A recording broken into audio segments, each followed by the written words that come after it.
Donc c'est pour dire tout simplement que cette prophétie de Malachie 4 ne concerne que Israël. Nous comprenons ici qu'avant le grand jour de l'Éternel, ce jour que moi et mon frère nous avons présenté selon les Écritures, ce jour de destruction et de fin, Élie le prophète doit venir sur la terre. Les jours de la Bible, c'est un homme. Les jours de la Bible, c'est la Jésus. Voilà pourquoi je suis ici, les jours à 12 heures. Donc c'est Jésus-Christ, Yende, Azalaki jour ou Azalaki na 12 heures.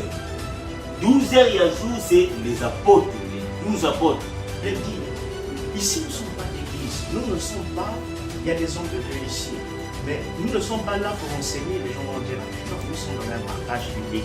Donc les enseignements, les types, les ceci, les interprétations, il faut garder à l'église, pas ici, parce que Paul dit ceci, 1 Corinthiens 4, le verset 6. Prophétie à Malachie 4, ils ont concerné d'abord le peuple d'Israël. Ceux qui ont accueilli prophétie à Malachie 4, ils ont sur la nation, à Kenarata Kobunga. Sur ce plateau, j'ai le réel plaisir de recevoir les hommes de Dieu. Avec eux, nous allons partager ensemble sur le livre de Malachie 4. Qu'est-ce qu'on peut retenir de vous pour ceux qui vous suivent à la télévision? Tout ce qu'on peut retenir de moi, c'est que je me prénomme frère Israël Ouyan. Certains m'appellent par Israël Ouyan. Je suis chrétien et croyant de la Bible. C'est ce qu'on peut retenir de moi. Merci beaucoup, le frère Yann.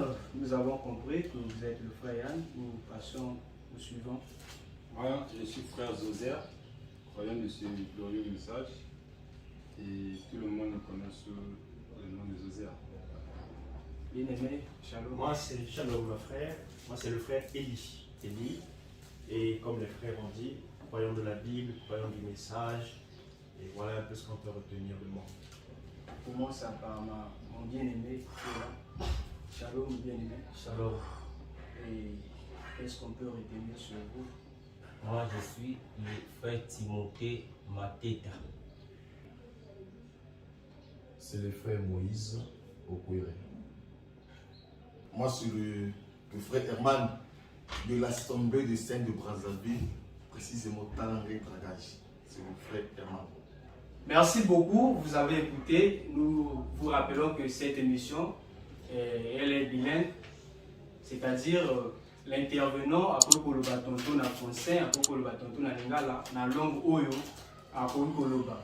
Donc voilà, les bandits Toloba nous allons discuter sur Malachie 4. Et sur Malachie 4, il y a beaucoup de questions. Et sans plus tarder, je pose la question au frère Yann. Frère Yann, vous avez 10 minutes pour vous introduire sur Malachie 4. Qu'est-ce qu'on peut retenir sur ce livre de Malachie 4? Quel message nous apporter sur le livre de Malachie 4? Vient ardent comme une fournaise. C'est un jour qui va venir et ce jour sera ardent comme une fournaise, un grand feu. Tous les hautains et tous les méchants seront comme du chaume. Ils seront donc embrasés. Le jour qui vient les embrasera, dit l'Éternel des armées. Il ne leur laissera ni racine, ni rameau, ni racine, ni branche. Tout sera comment? Embrasé. Ce jour-là viendra. Et c'est un jour où Dieu a appelé cela le jour ardent comme une fournaise. Plus bas, au verset 5, on nomme ça également comme le jour de l'Éternel. Ce jour viendra et ça causera donc la destruction, ce qu'il dit ici. C'est pourquoi, si je remonte plus haut pour parler de ce jour est également appelé le jour de la destruction, le jour de l'Éternel. Sophonie chapitre 1 verset 14 dit « Le grand jour de l'Éternel est proche ». Comme Ésaïe l'a dit dans Ésaïe 28, la parole de Dieu sera un peu ici, un peu là, pour donner l'interprétation claire des significations de la parole. Sophonie 1 dit « Le grand jour de l'Éternel est proche », verset 14, « Il est proche ». Il arrive en toute hâte. Le jour de l'Éternel fait entendre sa voix et le héros pousse des cris amers. Il dit ce jour est un jour de fureur. Fureur signifie une grande colère. Un jour de détresse et d'angoisse. Un jour de ravage et de destruction. Ça ne sera pas seulement la fureur, il y aura aussi des angoisses, il y aura aussi la détresse. C'est un jour de ténèbres et d'obscurité, un jour de nuée de brouillard. Et quand il arrive au chapitre 2 de Sophonie, il exhorte même aux nations. Il dit, rentrez en vous-même, examinez-vous nations sans pudeur. Il leur parle, il dit, avant que le décret s'exécute et que ce jour passe comme la balle, avant que la colère ardente de l'Éternel fonde sur vous, avant que le jour de la colère de l'Éternel fonde sur vous, cherchez l'Éternel. Ce jour-là concerne un jour qui viendra et qui sera la destruction des nations. C'est le jugement que Dieu viendra pour juger les nations, le jugement contre les nations. Il leur appelle à la repentance vis-à-vis de ce jour-là, de chercher Dieu en du pays. Alors, ce jour-là, il y a plusieurs thèmes à cela. On appelle cela jour de l'Éternel. On appelle cela aussi la colère à venir. Comme le dit la Bible un peu plus haut, dans 1 Thessaloniciens 5, à partir du verset 1, il dit, à partir du verset 1, pour ce qui est des temps et des moments, vous n'avez pas besoin, frère, qu'on vous écrive, car vous savez bien vous-même que le Seigneur Jésus viendra comme un voleur dans la nuit. Quand les hommes diront paix et sûreté, alors une ruine soudaine les surprendra, comme les douleurs de l'enfantement surprennent la femme enceinte. Et ils n'échapperont point. Mais vous, frères, vous n'êtes pas dans les ténèbres pour que ce jour vous surprenne comme un voleur. Ça, c'est l'enlèvement. Car Dieu ne nous a pas destinés à la colère, il dit, mais à l'acquisition du salut par notre Seigneur Jésus-Christ, qui est mort pour nous, afin que nous veillions. Il dit, afin que nous veillions que voilà, Dieu ne nous a pas destinés à la colère. Il y a une période qui viendra qu'on appelle la colère à venir. Et Paul, on parle encore un peu plus haut dans 2 Thessaloniciens 1, ainsi de suite, 1 Thessaloniciens. Il y a un temps qui viendra qu'on appelle la colère à venir. Et ce temps viendra après l'enlèvement. Le jour de l'Éternel viendra. Donc, et ce jour-là, quand ça viendra, ça sera pour la destruction. Il y a le ravage dedans, il y a la destruction dedans, il y a les angoisses dedans. Un grand jour. La Bible appelle également ce jour-là. Également ce jour-là, il dit, je prends pour donner la parole à mes frères. Donc, 2 Thessaloniciens chapitre 1, verset 7, il dit, et de vous donner à vous qui êtes affligés du repos avec nous, lorsque le Seigneur Jésus apparaîtra du ciel avec les anges de sa puissance, au milieu d'une flamme de feu, pour punir ceux qui ne connaissent pas Dieu et ceux qui n'obéissent pas à l'évangile de notre Seigneur Jésus. Ils auront pour châtiment une ruine éternelle, loin de la face du Seigneur, de la gloire de sa personne. Lorsqu'il viendra pour être en ce jour glorifié dans ses saints et admiré dans ceux qui auront cru, car notre évangile est venu, notre témoignage auprès de vous a été cru. Vous voyez, quand le Seigneur Jésus vient pour l'enlèvement, il vient faire quoi? Il vient pour juger ceux qui vont rester. Ceux qui resteront vont vivre le jugement du Seigneur, qu'on appelle la colère à venir, qui viendra. Et ce jour-là, ce n'est pas un jour de 24 heures, ce n'est pas un jour de 48 heures, mais c'est un temps, c'est une époque. Et ce jour-là viendra exactement pour la destruction du monde. Voilà ce que je peux faire comme introduction sur le jour de l'Éternel. Avec les minutes restantes, quelques de mes frères pourront continuer. Vous avez encore vos 5 minutes. Vous pouvez continuer. Donc je vais parler. En tout cas, mon frère a bien introduit ce sujet de Malachie 4 en parlant de ce grand jour de l'Éternel qui arrive. Et il a présenté des écritures qui sont claires et nettes, montrant que ce jour qui arrive, c'est un jour de destruction. C'est un jour où la ruine va s'abattre totalement sur la terre. Et je peux soutenir encore ces propos dans le Nouveau Testament avec 2 Pierre 3, si nous pouvons lire 2 Pierre chapitre 3, à partir du verset 7. 2 Pierre 3 dit, tandis que par la même parole, les cieux et la terre d'à présent sont gardés réservés pour le feu, pour le jour du jugement et de la ruine des hommes impies. Mais il est une chose bien aimée que vous ne devez pas ignorer, c'est que devant le Seigneur, un jour est comme 1000 ans, et 1000 ans sont comme un jour. Le Seigneur ne tarde pas dans l'accomplissement de la promesse, comme quelques-uns usent le croire, mais il use de patience envers tous. Nous ne voulons pas qu'aucun périsse, mais voulons que tous arrivent à la repentance. Le jour du Seigneur viendra comme un voleur. En ce jour, les cieux passeront avec fracas, les éléments embrassés se dissoudront et la terre et les œuvres qu'elle renferme sera consumée. Donc c'est ce grand jour que Malachie 4 est en train de prédire ici, là où mon frère vient de lire. Ce jour qui vient ardent comme une fournaise. Et comme mon précieux frère l'a dit, la fournaise ardente, c'est le feu. Nous nous souvenons de la scène de Daniel. Quand on le classa dans la fournaise ardente, c'était dans une entreprise où il y avait des flammes de feu.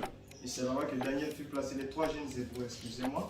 Oui, Malachie 4 prédit que ce jour vient ardent comme une fournaise. C'est un jour de grand feu. Et quand nous continuons dans Malachie chapitre 4, toujours dans cette même écriture, pour ne pas encore beaucoup parler sur ce que mon frère a déjà dit, c'est ça. Malachie 4, on peut finir. Voilà. La Bible dit, le jour qui vient les embrasera, dit l'Éternel des armées. Il ne leur laissera ni racine ni rameau. Mais pour vous qui craignez mon nom, s'élèvera le soleil de la justice. Et la guérison sera sous ses ailes. Vous sortirez et vous sauterez comme les veaux d'une étable. Et vous foulerez les méchants, car ils seront comme de la cendre sous la plante de vos pieds. Donc quand ce jour vient, ce jour détruira tellement les méchants, que les justes vont marcher sur la cendre des méchants. Nous comprenons déjà sur cette même écriture, sur cette même perspective, qu'il s'agit d'un jour de destruction. Et la Bible dit, car ils seront comme de la cendre sur la plante de vos pieds, au jour que je prépare, dit l'Éternel des armées. Souvenez-vous de la loi de Moïse, mon serviteur, auquel j'ai prescrit en erreur pour tout Israël, des préceptes et des ordonnances. Voici, je vous enverrai Élie le prophète, avant que le jour de l'Éternel arrive, ce jour grand et redoutable. Nous comprenons ici qu'avant le grand jour de l'Éternel, ce jour que moi et mon frère nous avons présenté selon les Écritures, ce jour de destruction et de fin, Élie le prophète doit venir sur la terre. Élie ne vient pas pendant le jour de l'Éternel, mais il vient avant le jour de la destruction. Et c'est à ce moment-là qu'Élie vient et la Bible définit sa mission. Il ramènera le cœur des pères à leurs enfants et les cœurs des enfants à leurs pères, de peur que je ne vienne frapper le pays d'interdit. Donc pour conclure, nous croyons que dans Malachie 4, on parle d'un temps, en fait, du dernier jour, là où Dieu viendra dans sa grande colère pour frapper les nations. Et avant que Dieu ne frappe les nations, Dieu doit envoyer un prophète, selon la Bible c'est Élie, sur la terre. Merci, honorable bien-aimé, le groupe A. Nous venons là de vous écouter, vous avez parlé pendant 10 minutes et nous comprenons déjà votre position que selon vous, la Bible dans Malachie 4, la Bible nous parle du jour de l'Éternel et nous parle de l'Élie qui devrait venir. C'est bien ça. Maintenant, nous tournons je tourne à ma gauche, les côtés nazo qui groupent sa parole dans le groupe B par rapport à thèse où le groupe A va développer et nous voulons aussi écouter le groupe B par rapport à Malachie 4. Qu'est-ce que on va penser? Donc ça dépend de vous, mon toit vous la parole de ça. Vous avez 10 minutes. Merci beaucoup. On va parler de ça. Amen. Dans Malachie chapitre 4. Dans le but il y a débat na biso au tozala ngona bandeko. Awa d'abord tozo kuluka totombola Jésus na kati ya Malachie 4. Tobimisa la vérité où est cachée na kati. Et débat tozo sala moté pour tout gagner, mais tozo sala moté pour Yesu azwa lokumu na kati ya débat. C'est ça. Et ceux qui versent et convaincre yo Sengeli yo ndima amen na verset pour bâtir kembe na verset te ko ya monde na biso nyonso. Malachie chapitre 4 le verset 1. Car voici les jours vient ardent comme une fournaise. Tous les hautains et tous les méchants seront comme des chaumes. Les jours qui viennent les embrasera, dit l'Éternel des armées. Il ne leur laissera ni racine ni rameau. Mais pour vous qui craignez mon nom, s'élèvera le soleil de la justice, et la guérison sera sous ses ailes. Vous sortirez et vous sauterez comme les veaux d'une étable. Et vous foulerez les méchants, car ils seront comme de la cendre sous la plante de vos pieds. Au jour que je prépare, dit l'Éternel des armées, souvenez-vous de la loi de Moïse, mon serviteur, auquel j'ai prescrit honorable pour tout Israël, des préceptes et des ordonnances. Verset 5. Voici, je vous enverrai Élie le prophète avant que les jours de l'Éternel arrivent, ces jours grands et redoutables. Il ramènera le cœur des pères à leurs enfants et le cœur des enfants à leurs pères. De peur que je vienne frapper les pays de Cardie. Merci beaucoup. Et bien aimé,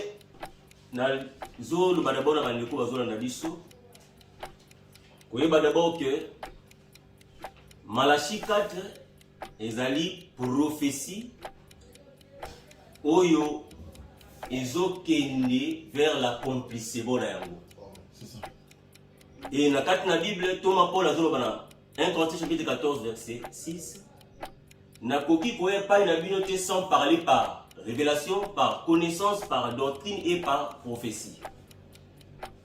Voilà pourquoi tous aussi Malachie 4 kotalisa prophétie na yango accomplissement ya Malachie 4. D'abord faut toyeba ke Bible ezotalisa biso Salomon azoloba boye ce qui est a déjà été. Donc c'est que Malachie 4 avant de ramener mon futur, il faut que zonga nango na passé. Pour tout le monde comprendre qui est le prophète de Malachie 4. Dans Exode chapitre 19.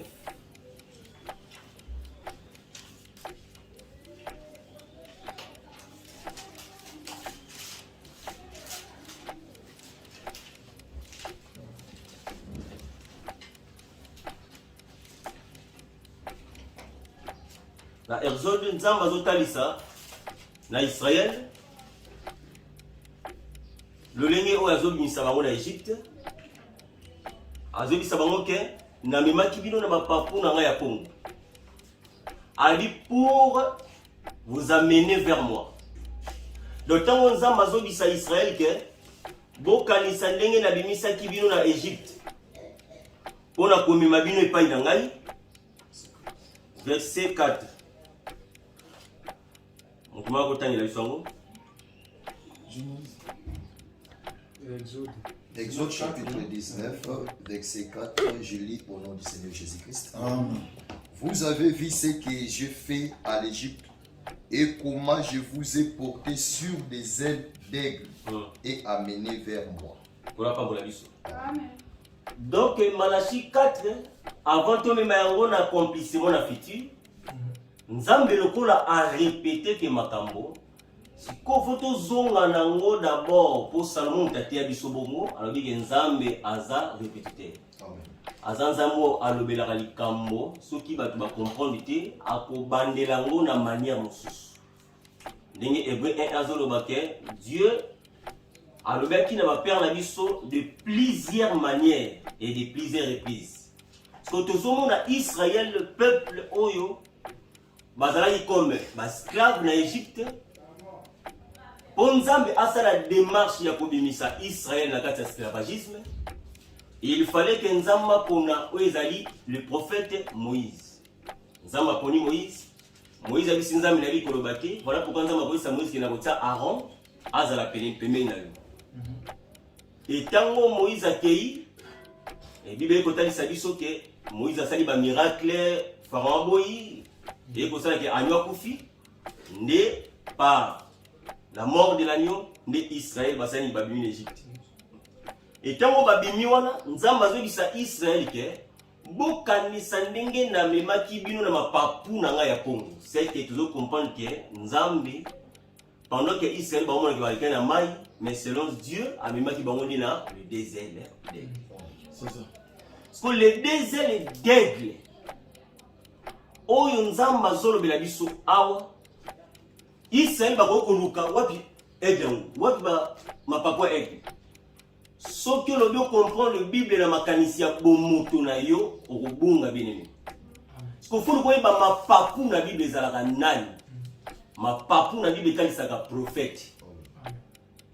Donc, tant qu'on s'en va sur le baquet, n'a même pas dit ma papou nanga. Oh, ma papou mi baléwana, c'est Aaron et Moïse.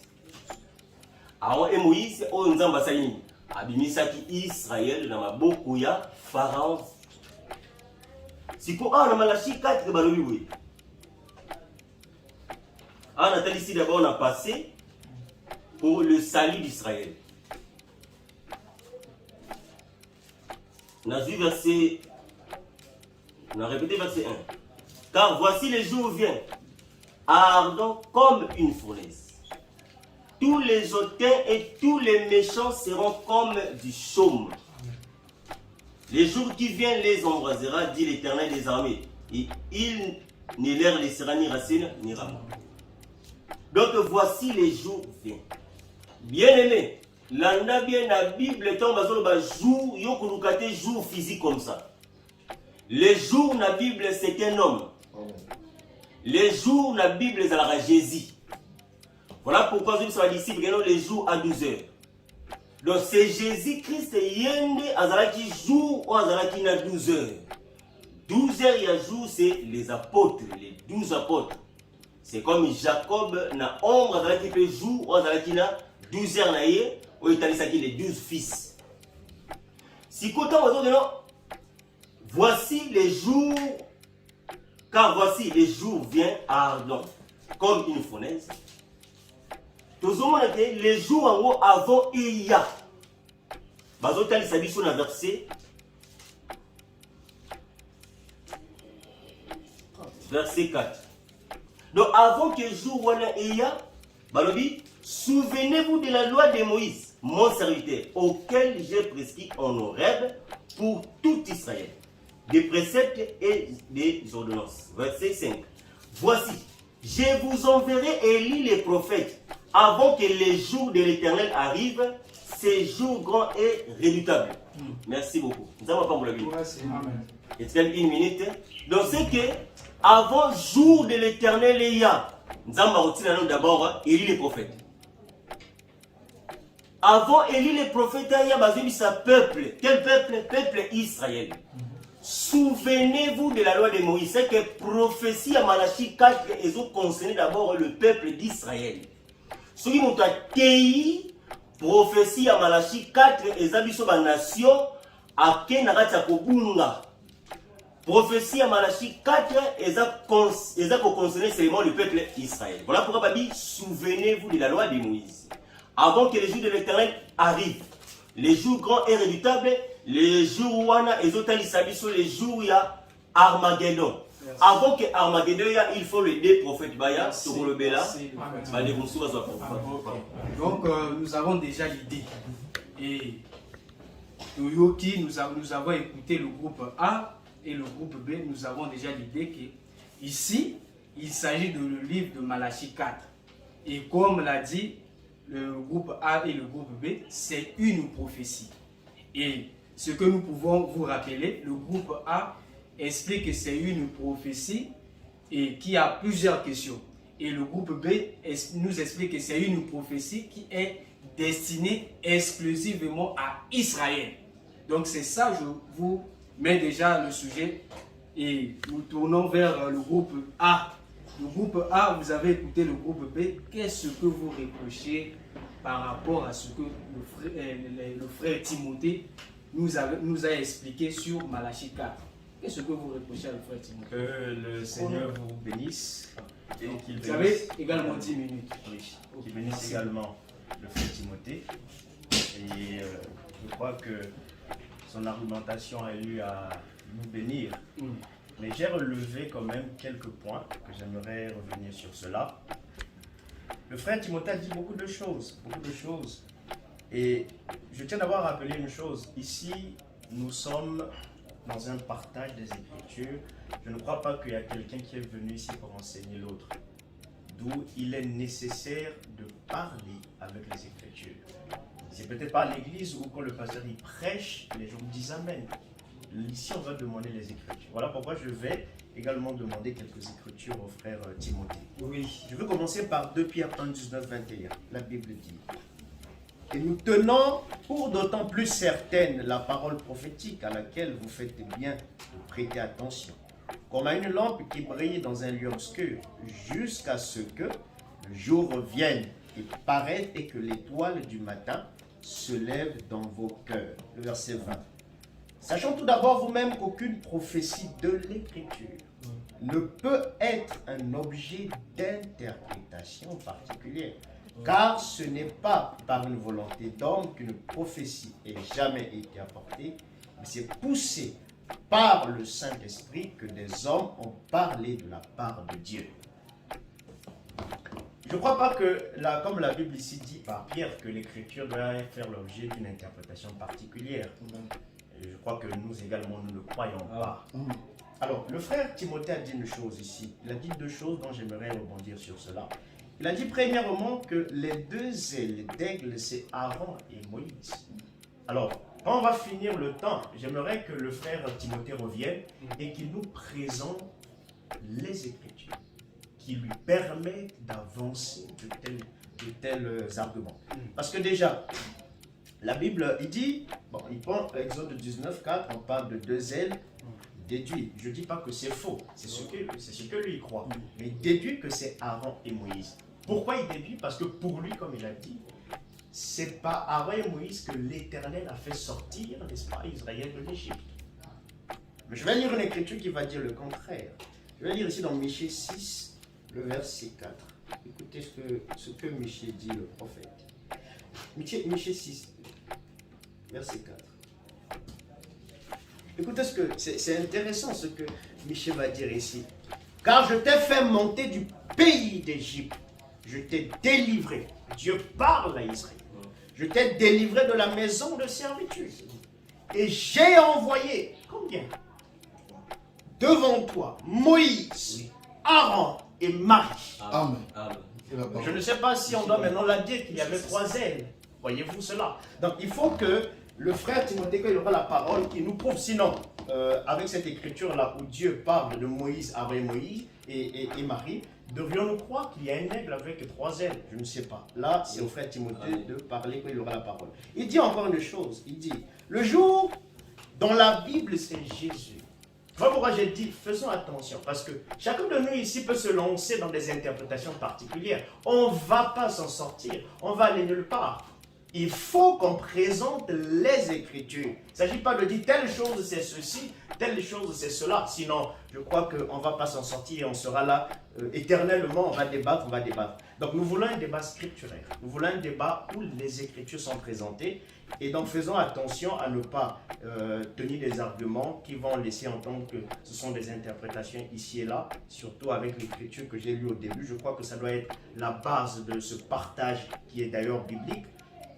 Comme Pierre l'a dit, aucune écriture ne doit faire l'objet d'une interprétation. Si nous avons des hommes de Dieu ici, je crois qu'à l'église, on peut enseigner, on peut dire ceci c'est cela, c'est bon. L'église peut dire amen, mais ici c'est un partage biblique. Donc je tenais à dire cela au frère Timothée. Deuxièmement, je reviens sur Malachie chapitre 4. J'aimerais ajouter et puis redonner la parole à mes frères. Malachie chapitre 4. Souvenez-vous, je descends un peu plus bas, donc le premier verset jusqu'au verset 3, on avait déjà lu. Souvenez-vous de la loi de Moïse, mon serviteur, auquel j'ai prescrit, on aurait pour tout Israël des préceptes et des ordonnances. Voici, je vous enverrai. On est d'accord qu'ici, le Seigneur s'adresse à un peuple. Il s'adresse à quelqu'un. Je vous enverrai un peuple. Donc le vous là signifie un peuple auquel le Seigneur l'Éternel s'adresse. Le prophète, avant que le jour de l'Éternel arrive, ce jour grand et redoutable, avant que ce jour de l'Éternel arrive. Le frère Joseph qui est là, et mon frère également, les frères Yann, ils ont eu à lire les Écritures qui ont montré, n'est-ce pas, les données qui constituent le jour de l'Éternel. Déjà, je ne crois pas que ce soit un homme, comme a dit le frère Timothée. Donc, le jour de l'Éternel, c'est un jour. On peut dire que c'est une période de temps, c'est une dispensation, ainsi de suite. Mais c'est un jour bien défini par le Seigneur, dans l'espace et dans le temps. Et voilà pourquoi il dit avant que ce jour n'arrive. Qu'est-ce que le Seigneur dit? Je vous enverrai. Élie, le prophète, qui doit faire 2 choses. Ramenez le cœur des pères à leurs enfants et le cœur des enfants à leurs pères, de peur que je ne vienne frapper le pays d'interdit. Donc, revenons là sur le sujet. Malachie chapitre 4, le jour de l'Éternel, un jour dans l'espace et dans le temps. Et le Seigneur nous promet un prophète avant, n'est-ce pas, la venue de ce jour. J'aimerais un peu m'arrêter là pour donner la parole à vous. Ok, merci beaucoup. J'aimerais revenir également sur ce que le frère, notre précieux frère. Parle un peu fort, mon frère. Revenir, le frère Timothée, c'est ce qu'il venait de dire. Tout comme il a dit que, en parlant des ailes d'aigle, que Aaron et Moïse seraient ces deux ailes d'aigle qui ont fait sortir. Voilà, interprétons que ce que Dieu dit dans Exode 19:4, que c'était Aaron et Moïse. Bon, ce que je vais juste ajouter, c'est que en disant cela, nous aimerions qu'il y ait une écriture biblique qui va définir ces deux ailes comme Aaron et Moïse. Nous ignorons cette écriture, il y a une autre interprétation, mais une écriture. Si je prends Osée chapitre 12, verset 14, le frère après Michel, il a montré qu'il y a eu 3, et Dieu a dit j'ai envoyé. Soudainement, aussi on arrive dans Osée 12, 14, on découvre que par un prophète, l'Éternel fit monter Israël hors d'Égypte. Et par un prophète, Israël fut gardé. Par un prophète. Alors ici, on nous montre que Dieu a utilisé un prophète pour le faire. Et ce prophète, c'est Moïse. Maintenant, nous aimerions une écriture qui va nous dire les deux ailes que vous voyez là, c'est Aaron et Moïse. S'il n'y en a pas, alors le frère sera obligé dans cette table des Écritures de retirer cette déclaration. Mais s'il y en a, ça sera une bénédiction pour tous. Alors, j'aimerais ajouter ceci. Quand notre précieux frère Timothée aussi dit que le jour, c'est Jésus. J'aimerais que le frère Timothée prenne aussi l'Écriture pour nous dire que le jour de l'Éternel, c'est Jésus. Pas une déclaration, mais qu'il nous dise que le jour de l'Éternel, dont parle Malachie chapitre 4, qui dit dans le verset 5, avant que le jour de l'Éternel arrive, je vous enverrai le prophète avant que le jour de l'Éternel arrive. Le jour de l'Éternel, là, il faut qu'il y ait une écriture qu'il va nous présenter, que ce jour-là, c'est Jésus. Maintenant, nous avons lu avec la Bible que le jour de l'Éternel, c'est un jour de destruction. Clairement dit dans la Bible, c'est le jour où Dieu viendra frapper la terre, juger les nations. Et je disais même au départ ici qu'on appelait cela également par la colère à venir. Si je prends 1 Thessaloniciens chapitre 1, verset 9, car on raconte à notre sujet quel accès nous avons eu auprès de vous et comment vous vous êtes convertis à Dieu en abandonnant les idoles pour servir le Dieu vivant et vrai. Et pour attendre des cieux son Fils, nous attendrons des cieux Christ Jésus, qu'il a ressuscité des morts. Jésus, qui nous délivre de la colère à venir. Quand l'enlèvement viendra, ce sera l'introduction de la colère à venir. Après l'enlèvement, tout ce qui se passe là, l'Église ne vit pas ça. L'épouse de Christ ne vit pas ça. Il nous délivre de ce qui viendra, la colère à venir. Que Dieu appelle par Timothée le jour de ravage, le jour de destruction.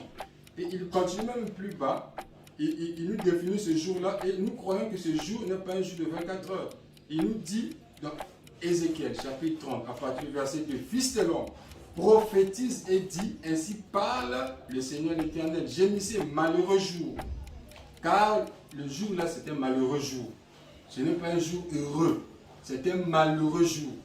Il dit, car le jour approche, le jour de l'Éternel approche, jour ténébreux. Ce sera le temps des nations. Quelque part, notre frère disait qu'on ne pouvait pas lier le jour de l'Éternel, Malachie 4, avec les nations. Mais ici, on nous définit que ce jour-là, ça sera le temps des nations. À quel moment? Il faut aussi savoir placer les moments et les Écritures.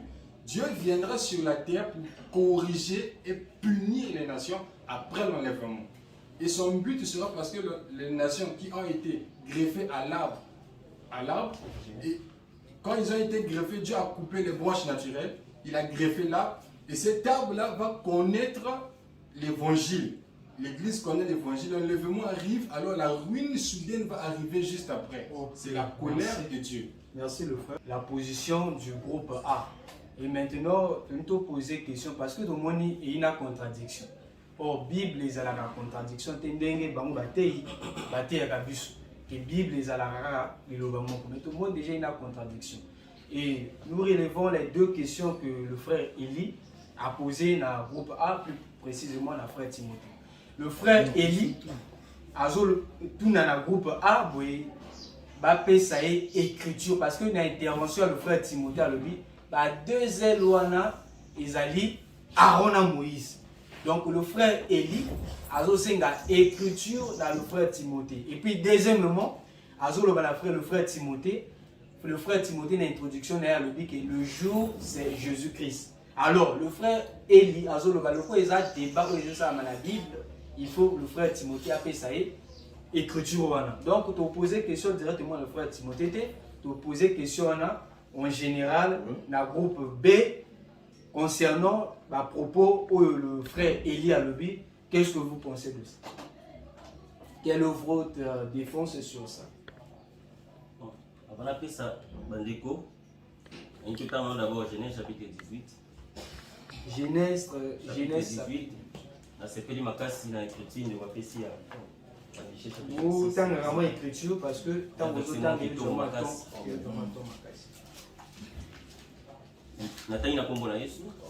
L'Éternel lui apparut parmi les chaînes de Mamré, comme il était assis à l'entrée de sa tente pendant la chaleur du jour. Et il leva les yeux et regarda, et voici 3 hommes étaient debout près de lui. Quand il vit et courut au devant d'eux, depuis l'entrée de sa tente, et se prosterna en terre.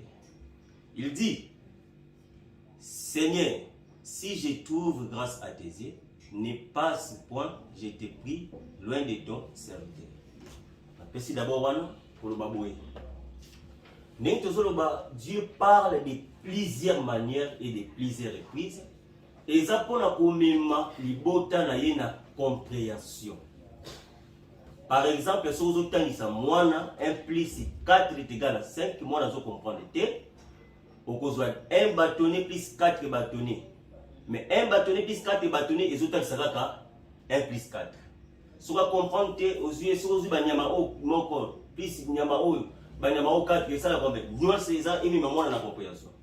Voilà pourquoi Nzambe a tambola na ba mouvement dans la Bible pour tout ça, pour comprendre la manière à tambola pour le salut. Nzambe a waye pas Abraham pour la visiter Abraham. Mais il y a 3 personnes. Abraham a moni 3 personnes. Mais tant Abraham a poussani, a dit que non, mes seigneurs. Abraham a dit mon Seigneur. On a d'abord témoin pour la route ça que la Bible est en zone 3, que n'a pas été 3. Mais le pourquoi 3? Si quand on va faire sa écriture, il y a Michée chapitre 6, verset 4. On dit Marie a très important la ratia Maramo. Écriture où s'appelle Singa Makasi. On va rapide la Michée. Chapitre 6, verset 4. Michée chapitre 6, le verset 4. Vous pouvez lire si vous avez le verset. Non, moi je suis sur un autre livre. D'accord.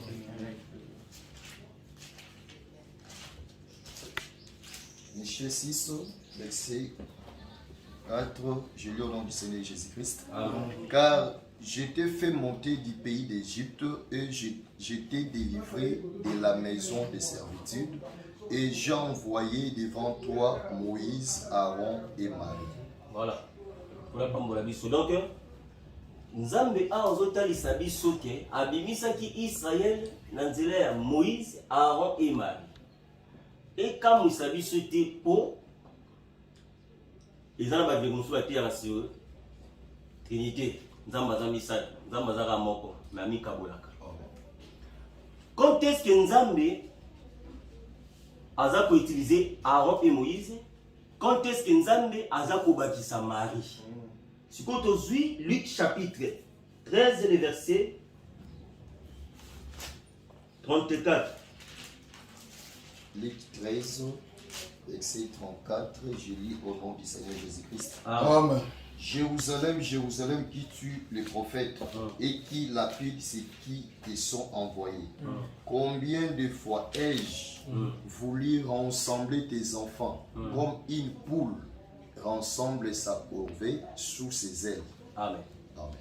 Donc, awa Nzambe azobisa Israël boy. Jérusalem, Jérusalem qui tue les prophètes.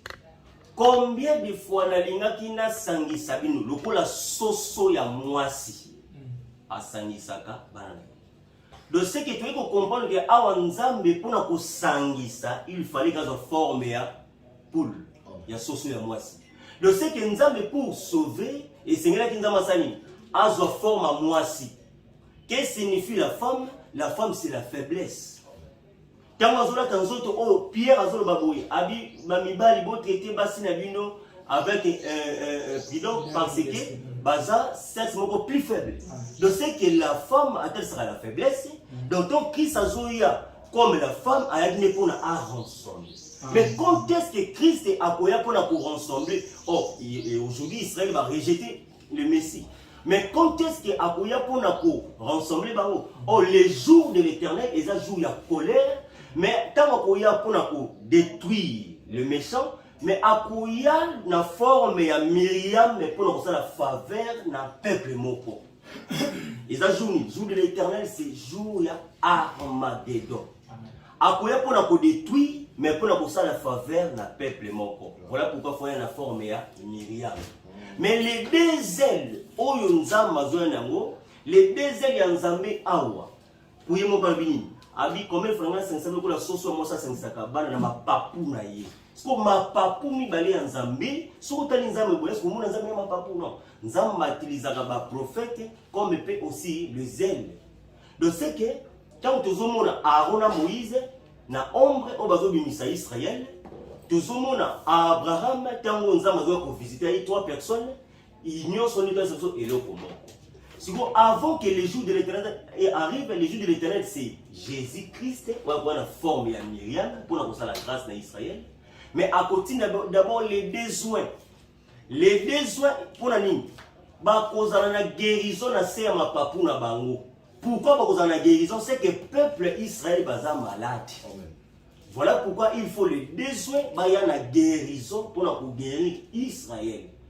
Na pesilo bandeko, maloba, na kozongi le wana po, na kota na osé, pour la qu'est-ce que signifie la guérison. Ok. Merci. Groupe B. Merci toi l'endata mokolo bana insulté. Merci beaucoup. Kolo apambola bandeko belé na kombo na Yesu Christ. Nazo ajouter argument mokie na question de quoi poser. Frère Timothée, il y a Michée chapitre 6, le verset 4. Nzamba misaki Israël na trois personnes. Juste au courant la version 1. Ils ont amen.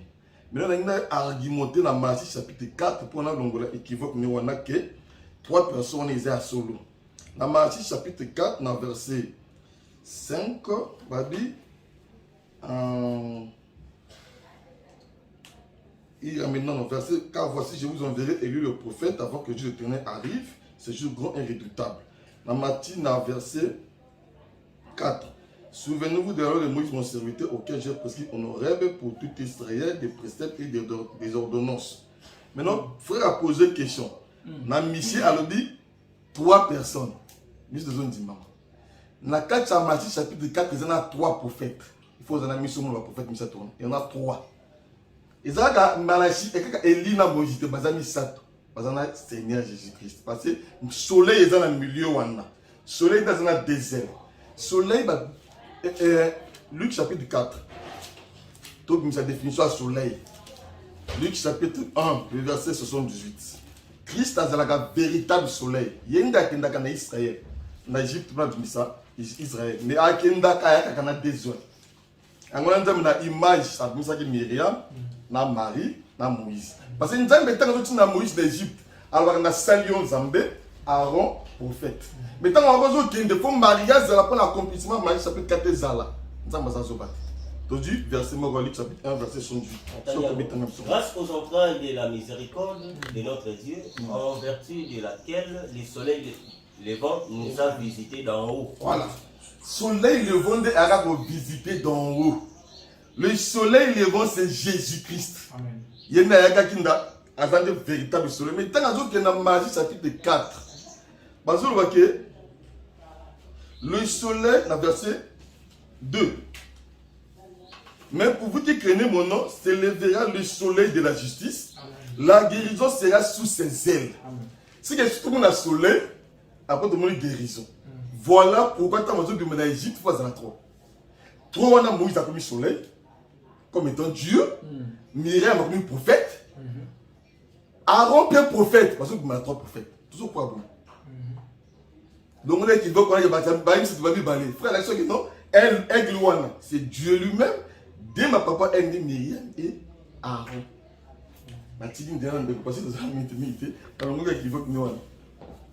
Oui, Kolo Azwa Lokumu. Na ingaki na loba moke na intervention ya bien-aimé. Aparaki ta bazo parler likambo ya jour. Les jours ya colère ya Nzambe c'est amen. Mais jour yango selon bien-aimé ninga zo placer les yango. Azo placer l'ango mabe makasi. Au selon bien-aimé azo placer les jours où il y a colère, les jours qui viennent ardent comme une fournaise, azo placer l'ango na temps au biso dozali l'église. Or ce qu'on place l'ango na temps oyo, écriture mon corps na Bible na évité au expliquer en comment. Parce que na sepeli na bien-aimé tant va pesi livre wana ya Excusez-moi.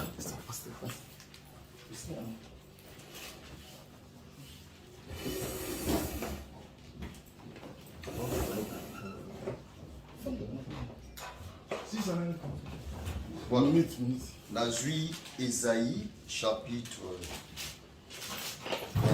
26.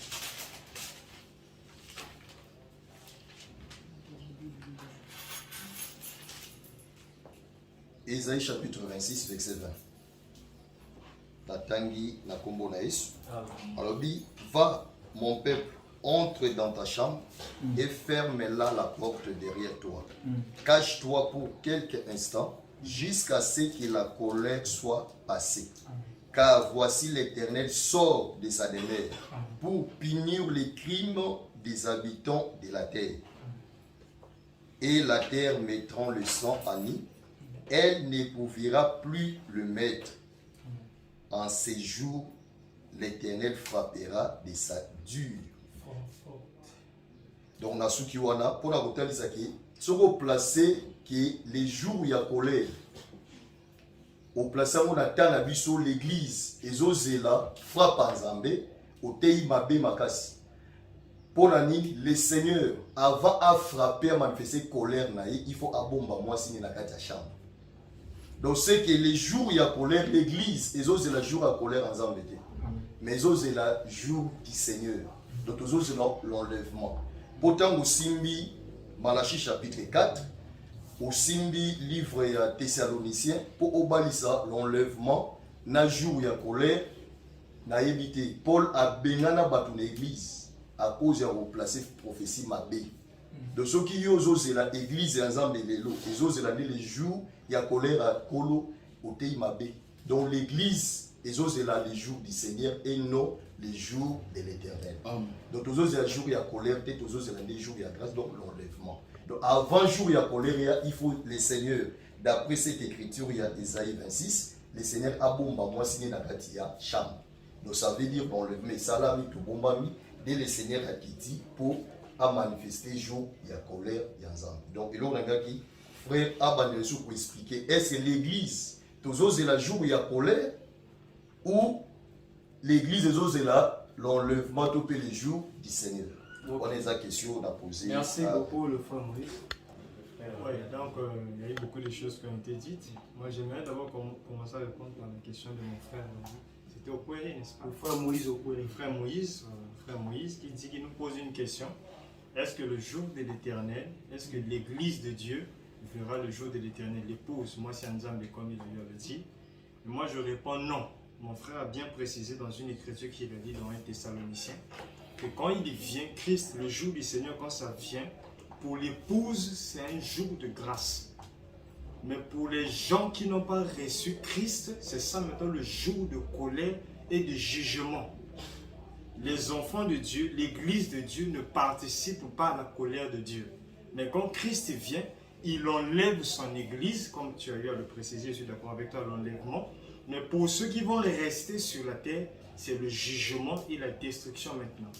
Et quand vous refusez que le jour de l'Éternel ne concerne pas les nations, mon frère avait bien lu dans Ézéchiel chapitre 30, verset 3, la Bible dit « Car le jour approche, le jour de l'Éternel approche, jour ténébreux, ce sera le temps des nations. » Donc c'est un jour, mais il est à préciser que l'Église ne participe pas à ce jour-là. Là, je suis tout à fait d'accord avec toi, c'était ça notre pensée dès le départ. Donc quand Christ vient, il prend son épouse, l'épouse est enlevée, mais pour ceux qui vont rester sur la terre, ça sera un jour de colère et un jour de vengeance. Voilà la façon dont nous croyons sur ce grand jour de l'Éternel. Et j'ai remarqué, mon frère veut différencier le jour de l'Éternel et le jour du Seigneur. Et moi, je vous précise que c'est la même chose. Je prends dans 2 Pierre. Dans l'Ancien Testament, c'était souvent appelé le jour de l'Éternel. Mais arrivé dans le Nouveau Testament, quand les apôtres parlaient de cela, ils disaient le jour du Seigneur. Je lis dans 2 Pierre chapitre 3, là où j'avais même lu au départ, la Bible dit « Le jour du Seigneur viendra comme un voleur ». Verset 10. « En ce jour, les cieux passeront avec fracas, les éléments embrassés se dissoudront, et la terre avec les œuvres qu'elle renferme sera consumée. » Ici, on ne dit pas jour de l'Éternel, mais on dit jour du Seigneur. Donc voilà la petite nuance. Donc, dans l'Ancien Testament, quand les prophètes prophétisaient, eux ils disaient jour de l'Éternel. Mais arrivé dans le Nouveau Testament, les apôtres, l'Éternel, Jéhovah, c'est le Seigneur Jésus-Christ dans le Nouveau Testament. Et ils disaient toujours le jour du Seigneur viendra comme un voleur. Et là, Pierre décrit le jour de l'Éternel comme un jour de colère, où les cieux et la terre passeront avec fracas et les éléments qu'elles renferment seront consumés. Donc c'est un peu ça ce que nous croyons sur le grand jour de l'Éternel. Je ne sais pas si vous avez encore vos buts. Je veux rebondir sur... Je commence par ce que le frère a dit. Je crois que c'est le frère là qui a parlé de la différence, le frère Moïse. En fait, ce qui fait la différence, c'est parce que l'Ancien Testament a été principalement écrit en hébreu, le Nouveau en grec. En hébreu, on dit jour de Yahvé, qu'on a traduit l'Éternel. En grec, on dit jour de Kyrios, Seigneur. Mais c'est le même jour, comme l'a décrit le frère. Mais seulement, d'autres ont dit l'Éternel à cause de la traduction hébraïque, parce que le français de l'Ancien Testament découle de l'hébreu et le français du Nouveau Testament découle du grec. Voilà pourquoi on dit l'Éternel, on dit Seigneur, mais c'est la même chose. Le frère a dit une chose, toujours sur le frère Timothée qui devait présenter l'Écriture. Frère Timothée, une chose est sûre, il y a beaucoup de choses à dire. 1 Corinthiens 4, le verset 6. Je vais commencer par là. 1 Corinthiens 4, le verset 6. Regardez une chose. J'ai commencé par lire, n'est-ce pas, ce que Pierre a dit, qu'aucune écriture soit l'objet d'une prophétie. Je l'ai dit, ici nous ne sommes pas d'église, nous ne sommes pas, il y a des hommes de Dieu ici, mais nous ne sommes pas là pour enseigner, les gens vont dire « Amen ». Non, nous sommes dans un partage biblique. Donc les enseignements, les types, les ceci, les interprétations, il faut garder à l'église, pas ici, parce que Paul dit ceci, 1 Corinthiens 4, le verset 6. « C'est à cause de vous, frères, que j'ai fait de ces choses une application à ma personne et à celle d'Apollos, afin que vous appreniez en nos personnes à ne pas aller au-delà de ce qui est écrit. » Au-delà de ce qui est écrit. Ce qui est écrit, c'est ce qui est noir sur blanc. On a demandé l'écriture, mais j'ai vu que le frère Timothée est encore allé ici et là. Et regarde comment tu as commis une erreur. Tu dis les deux ailes, Exode 19, 4. Les deux ailes là, les prophètes de Dieu. Tu dis Moïse et Aaron. Aaron n'était pas prophète de Dieu. Je vais lire ça ici. Aaron était un... Dieu a dit, je fais de toi, je fais de ton frère ton prophète. En hébreu, ton habit. Ça veut dire ton porte-parole. Mais Aaron n'a jamais, là c'est aussi une question que je vais te poser, de me présenter une seule écriture de la Bible qui présente Aaron comme un prophète du Seigneur. Ici, dans Exode, je vais lire ça dans Exode 7, Exode 7, le verset 1. Voilà ce que la Bible dit. L'Éternel dit à Moïse, vois, je te ferai Dieu pour Pharaon Et Aaron, ton frère, sera pas mon prophète, ton prophète. Ton porte-parole. Parce que la Bible nous dit que Moïse n'avait pas un langage facile. Moïse, il parlait en bégayant. Dieu a donné à Moïse Aaron pour qu'il soit son porte-parole. Mais cela ne veut pas dire que Aaron était devenu un prophète du Seigneur. Pour dire, voilà, les deux ailes là, ce sont deux prophètes. Parce que tu vois comment tu te contredis, frère Timothée. Si tu dis les deux ailes, ce sont deux prophètes du Seigneur.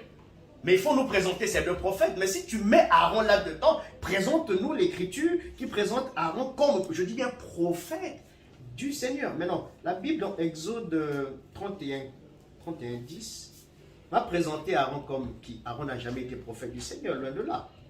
Les vêtements d'office, les vêtements sacrés pour le sacrificateur. Aaron. Sacrificateur.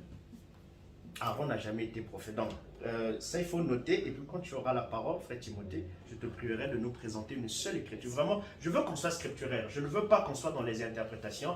Parce que si on se lance dans les interprétations, on ne va pas aller loin avec cela. Donc, voilà un peu. Et bon, je crois que je peux m'arrêter. Non, vous avez encore vos minutes. Oui, bien sûr, il peut parler. Mais n'oublie pas la question, frère Timothée. Oui, merci beaucoup. Ok, donc en revenant toujours, notre précieux frère m'a écouté, mais il a dû m'écouter de travers. Donc, ce qui est bien, c'est que lorsque nous parlons, il est bien séant que nous puissions nous écouter attentivement pour ne pas avoir une malcompréhension de ce que nous disons. Voici le plan de la rédemption quant au jour de l'Éternel. Dieu vient traiter avec les nations juste après l'incrédulité d'Israël lorsqu'il va couper la branche naturelle pour greffer d'autres branches. C'est ainsi que commence la dispensation des gentils. Dieu traite avec les gentils, avec l'évangile qui est ennemi de qui? Les Juifs. Ce que Dieu dit dans Romains chapitre 11. Alors, Dieu, quand il traite maintenant avec les gentils, il vient faire quoi? Il vient les préparer pour l'enlèvement. C'est l'enlèvement, selon 2 Thessaloniciens que j'ai lu, qui mettra la fin de la dispensation des gentils et qui emmènera la colère à venir, ce qui entraînera le monde à la destruction totale, qui est appelé le grand jour de l'Éternel. Et c'est ce que nous avons montré, que ce jour-là, ce n'est pas un jour de 24 heures. Ce jour-là, c'est un temps. Et autrement dit, ce temps-là, c'est le temps de la colère de Dieu. Et Dieu a précisé qu'avant que ce temps-là n'arrive, qui est le jour de l'Éternel, le temps de la colère à venir, le temps de la destruction, le temps même qu'il appellera plus tard. Et nous verrons que c'est le temps de la grande tribulation dans Apocalypse 7. Avant que cela n'arrive, le jour de l'Éternel, je vous enverrai Élie le prophète. Comme mon frère dit que le jour là c'est Jésus, le jour de l'Éternel c'est Jésus, nous attendons une écriture pour nous dire clairement que ce jour là c'est Jésus. Il vient sous forme de Myriam pour faire la faveur d'un peuple, c'est la partie. Une écriture, mes frères, s'il vous plaît. Parlons avec les écritures. Quand tu prononces des phrases, que ça soit successivement avec les écritures. Nous avons lu dans Osée 12, 14, par un prophète. Mon frère vient de le montrer ici clairement. Et donc, sachant que Aaron était sacrificateur, Dieu a utilisé un prophète. Et il a précisé dans Osée 12, 14, par un prophète. Nous montrons les deux ailes qui sont Aaron et merci. Et nous voulons tourner au côté du groupe B. Nous parlons sur Malachie 4. Nous venons de recevoir le pasteur. Pasteur, nous parlons sur Malachie 4. Ici, il est question de nous dire, de nous répondre dans les 10 minutes que nous vous donnons et de nous expliquer en 10 minutes qu'est-ce que nous pouvons savoir sur Malachie 4, qu'est-ce que le jour de l'Éternel et les lits que Malachie 4 là, il s'agit de qui? Dans les 10 minutes que nous vous donnons, nous voulons savoir un peu plus sur ça. D'accord. Merci pour l'accueil. Nous sommes très contents d'être parmi vous pour parler bien entendu de la parole du Seigneur. Déjà, je commencerai mes propos sur Malachie chapitre 4 pour dire, si vous lisez très attention, parce que vous connaissez déjà ce chapitre par cœur. Donc, on nous présente d'abord un jour. Et ce jour est un jour qui apporte des malheurs ou encore un malheur. Parce qu'on donne la description de ce jour. On dit, c'est un jour qui vient, mais ce jour-là est ardent comme une fournaise. Donc, le jour égale quoi? C'est une fournaise, selon l'écriture. Comme vous avez demandé à ce qu'on soit scripturaire. Donc, le jour égale fournaise. Le jour égale feu. Mais, dans ce jour-là, il y a des auteurs. Premièrement, il y a des méchants. Les hautains et les méchants seront comparables à du chaume. Le chaume, c'est quoi?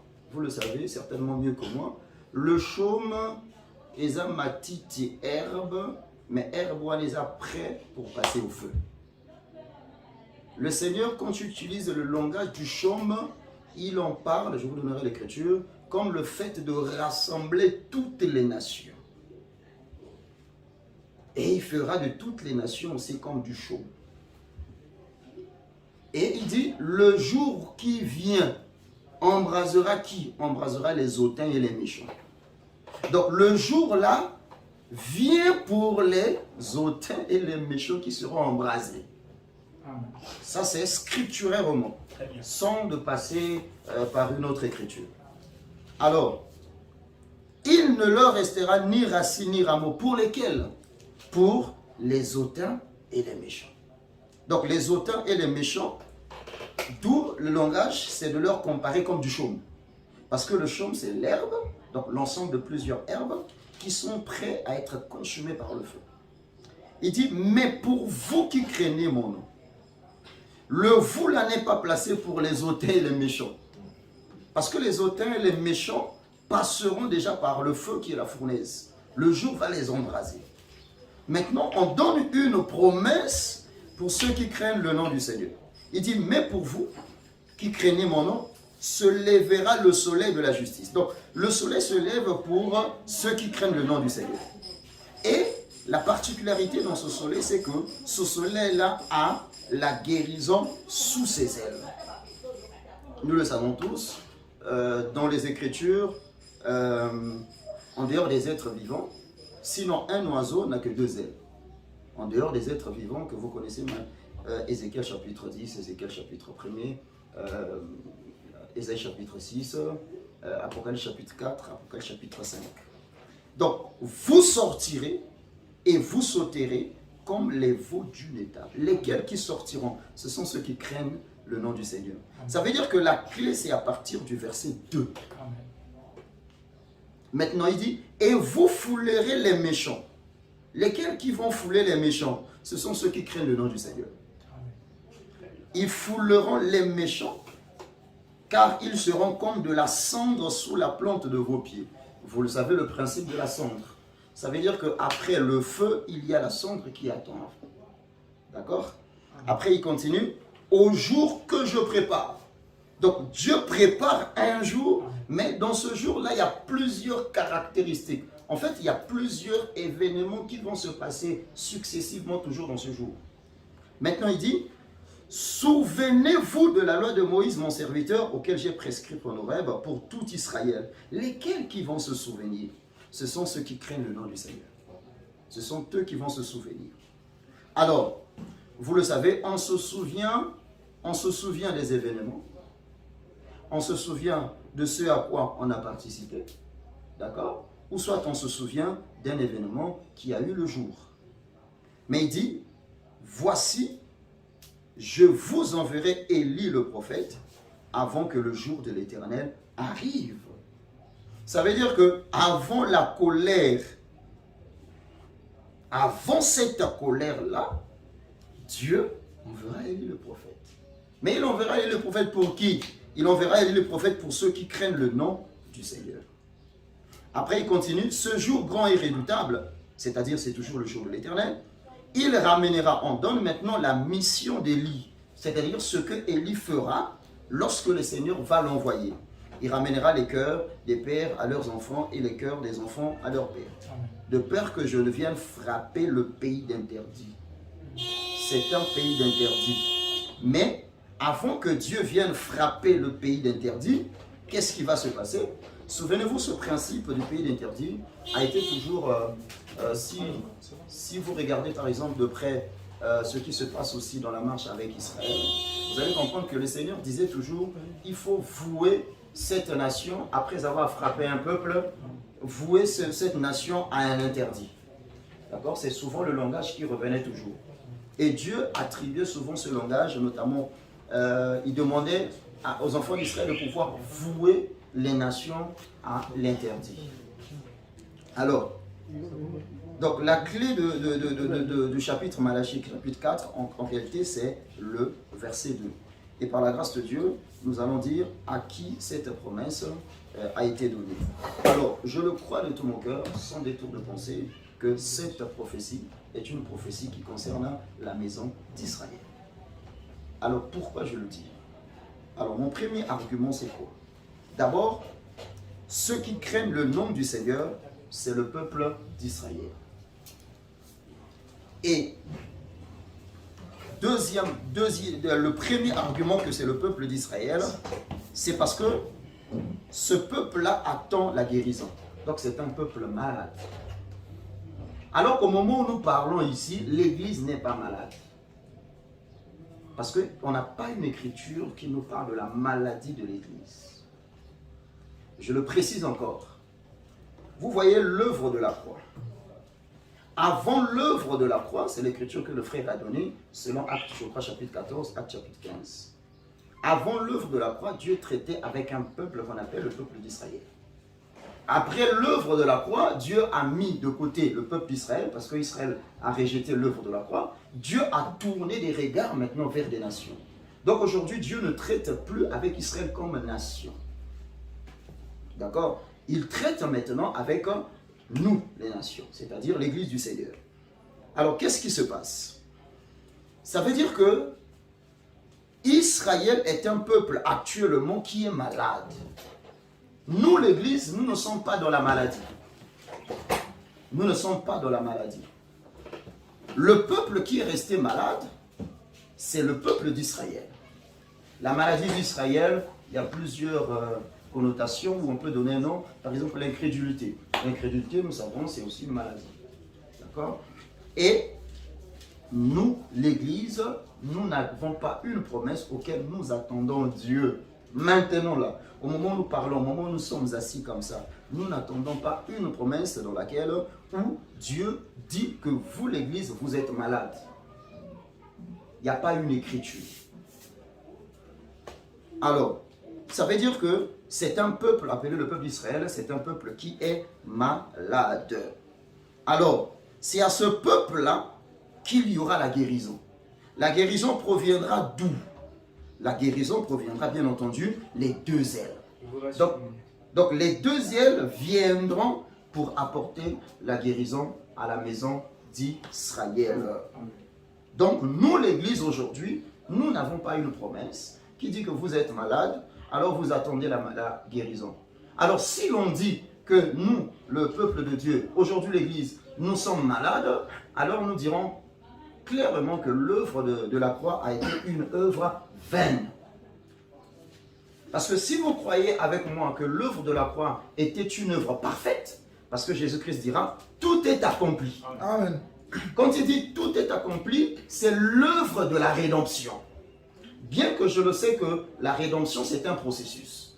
Mais aujourd'hui, lorsque nous croyons à la parole, c'est d'abord la rédemption de l'âme, c'est-à-dire nous sommes sauvés par l'âme, mais notre corps attend pleinement la rédemption. Ça, c'est dans ce sens le processus.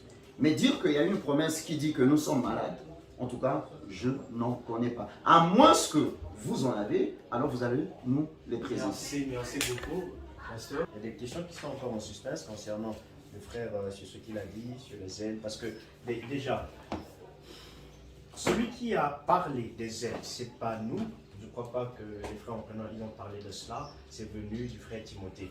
Mais nous l'avons juste rattrapé en lui demandant les Écritures, les aides, ceci et cela. Mais on ne va pas rester stagné là. Je vois que le pasteur a introduit bon nombre de choses, donc ça vaut le détour, n'est-ce pas, de pouvoir revoir cela, les Écritures. Et je suis entièrement d'accord avec l'exposé du pasteur, comment il a commencé, le jour de l'Éternel a décrit. En tout cas, je crois que je suis d'accord avec cela. Mais j'ai écouté une chose dont le pasteur a dit, il a dit la prophétie s'applique seulement, je crois que vous avez dit ça, à Israël. Donc j'aimerais également que quand le pasteur aura la parole, qu'il présente au moins des éléments, des arguments qui permettent de définir, encore de restreindre la prophétie de Malachie chapitre 4 seulement au peuple d'Israël. Je crois que ça va nous aider également. Maintenant, au lieu de rester là rebondir sur ce que les autres ont dit, j'aimerais également avancer. Je vous enverrai Élie le prophète avant que le jour de l'Éternel arrive, ce jour redoutable. Il ramènera le cœur des pères à leurs enfants et le cœur des enfants à leurs pères de peur que je ne vienne frapper le pays d'interdit. Là, le Seigneur nous parle de ce Élie le prophète qui doit venir. Et Jésus, notre Seigneur, nous a pointé quelqu'un qui a accompli une portion de cette écriture. Je suis là dans Matthieu. Oui, c'est pas Luc. Non, Luc, exactement, pasteur. Luc 1, chapitre 1er, le verset 17. Je commence. Là, c'est Jean, c'est plutôt l'ange Gabriel qui parle à Zacharie, le père, n'est-ce pas, de Jean-Baptiste, le prophète qui a présenté Jésus comme étant le Messie en Israël. Il dit, car il sera, il est mis pour l'enfant qui était dans le ventre d'Élisabeth, à savoir la femme, n'est-ce pas, de Zacharie, le père de Jean-Baptiste. Car il sera grand devant le Seigneur, il ne boira ni vin, ni liqueur, ni vin, et il sera rempli de l'Esprit Saint dès le sein de sa mère. Verset 16. Il ramènera plusieurs des fils d'Israël au Seigneur leur Dieu. Verset 17. Il marchera devant Dieu avec l'esprit et la puissance d'Élie. Parce que, souvenez-vous, on a dit, je vous enverrai Élie, virgule, le prophète. C'est pas qu'on va envoyer encore le prophète Élie le Tishibite, non. Élie, de la même manière, on a vu l'esprit d'Élie qui a quitté Élie. Une fois qu'il est monté, l'esprit est venu en double portion dans Élisée. Élisée n'était pas Élie en chair et en os, mais il était loin de l'esprit, n'est-ce pas, d'Élie. Et Jean-Baptiste aussi, l'ange Gabriel en parlant de lui, il dit, il sera quoi? Il marchera devant le Seigneur. Et la puissance d'Élie pour ramener les cœurs des pères vers les enfants. Nous voyons là, je ne crois pas que, là c'est pas le frère Élie, le frère Timothée, ou qui que ce soit ici sur le plateau, qui dit cela, mais c'est l'ange Gabriel qui prend une portion de l'écriture de Malachie chapitre 4, il accomplit ça avec cet enfant qui était dans le ventre d'Élisabeth.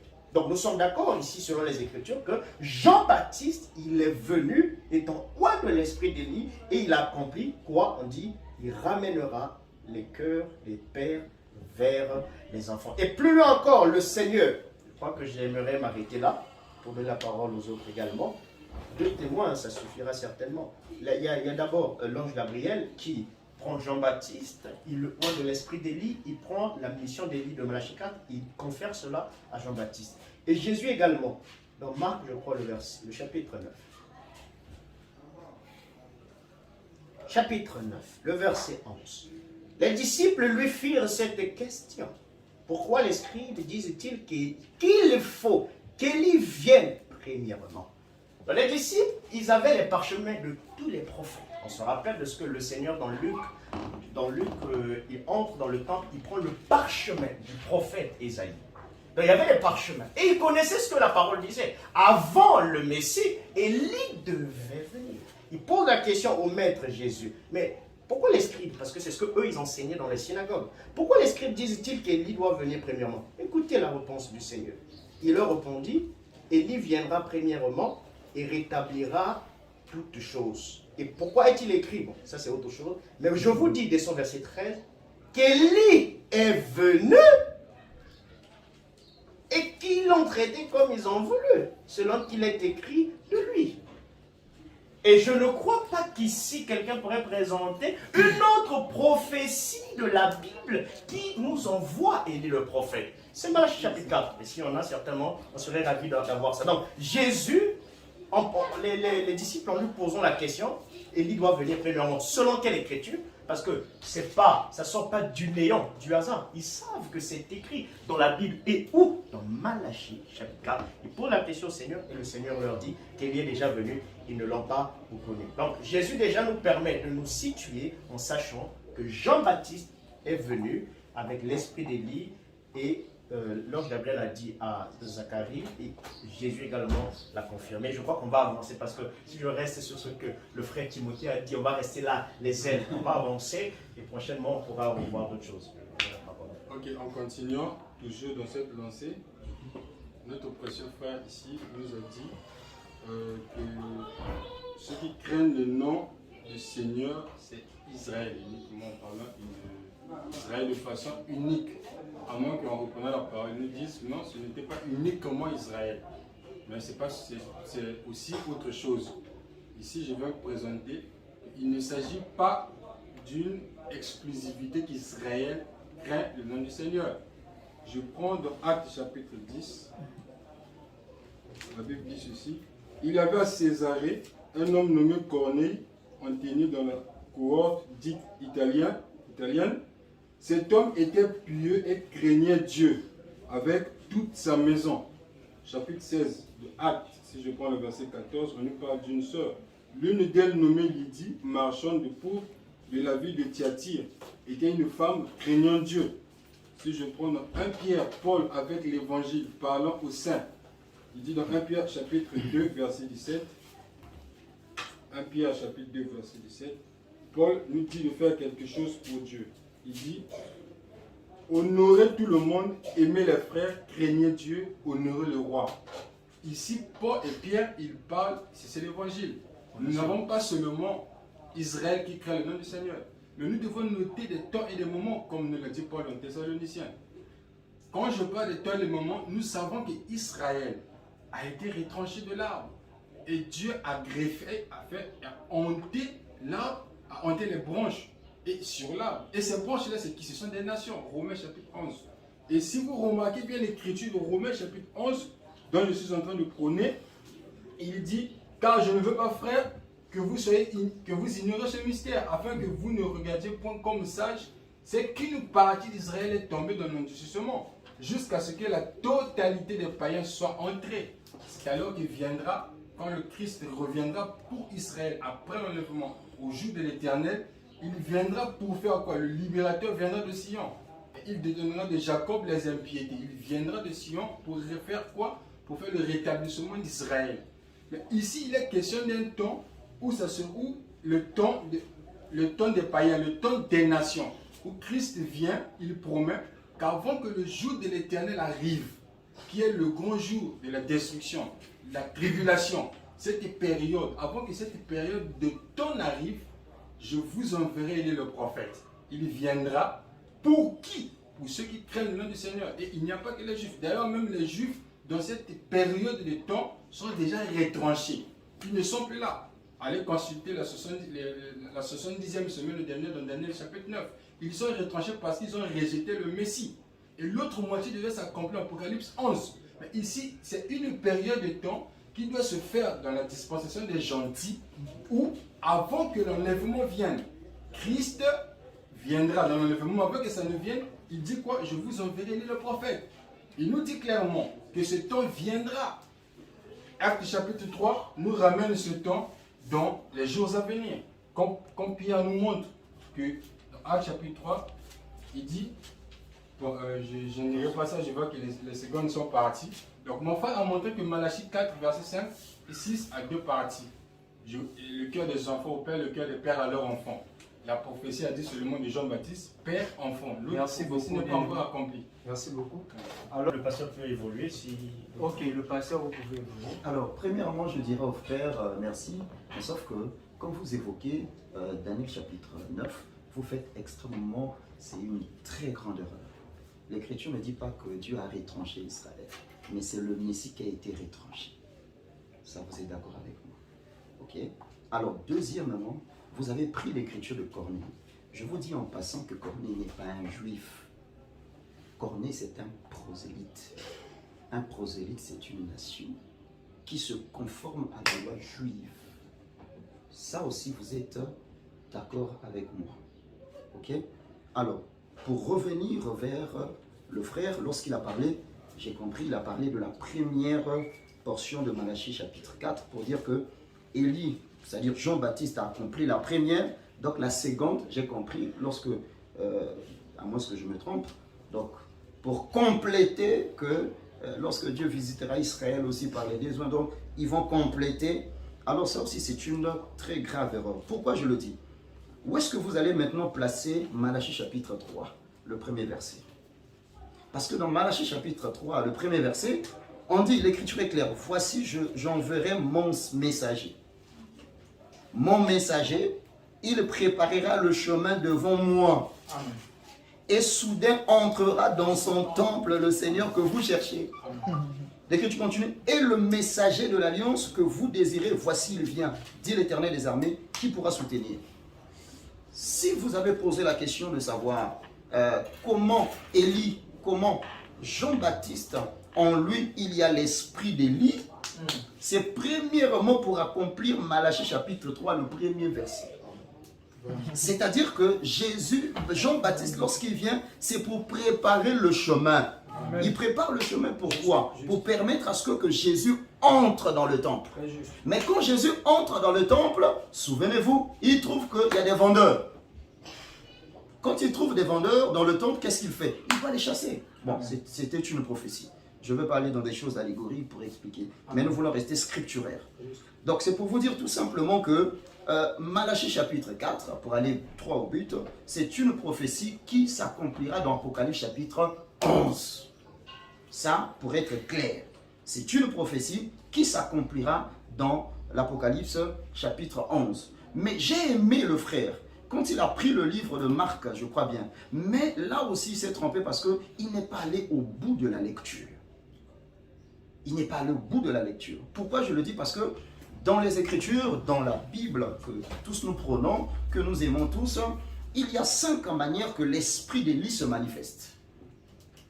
Vous le savez, que Élie le Tishibite, il a marché avec l'esprit d'Élie, c'est le premier Élie, ça nous semble d'accord, scripturalement. Deuxièmement, Élisée, c'est toujours l'esprit d'Élie, comme le frère a su le dire, moi je dis Amen. Juste. Jean-Baptiste, il a aussi l'esprit d'Élie. Voilà pourquoi l'écriture de Luc au chapitre 1er, avant que le frère aborde le verset 17, j'ai aimé avant. Parce que avant, il a dit non, il va ramener les cœurs de plusieurs. Maintenant, on a expliqué ramener les cœurs de plusieurs, c'est quoi? On a identifié ça, ramener les cœurs des pères à leurs enfants. Amen. Alors, si nous le disons, Jean-Baptiste a accompli cette mission, c'est-à-dire il a ramené le peuple d'Israël. Alors pourquoi Israël a été retranché? J'ai aimé ta réponse, tu as dit qu'une portion d'Israël est tombée dans la désobéissance. Ça veut dire qu'une autre portion, c'est comme on peut les représenter aujourd'hui, c'est une manière représentative, hein, qu'il y a les apôtres qui ont cru, il y a aussi ceux qui ont été des juifs, mais qui ont cru. Mais Dieu ne compte pas le salut d'Israël, mais dans la minorité. Vous êtes d'accord avec moi? Le salut d'Israël, c'est pour la nation. Amen. Dieu ne traite pas Israël par des personnes, mais Dieu traite les nations dans l'ensemble. Ça, vous n'avez aucune écriture pour faire tomber cela, parce que vous n'en avez pas. Alors, pour être direct, je dirais ceci. D'abord, vous n'avez pas évoqué la maladie d'Israël, parce que vous avez dit que... Non, vous n'avez pas évoqué la maladie de l'Église. Parce que vous allez seulement se cacher dans ceux qui craignent mon nom. Vous oubliez qu'on parle, la guérison va se lever. Il va se lever pour ceux qui craignent mon nom. Pour apporter quoi? Pour la guérison. Alors expliquez à quel moment ils craignent Dieu et à quel moment ils sont malades.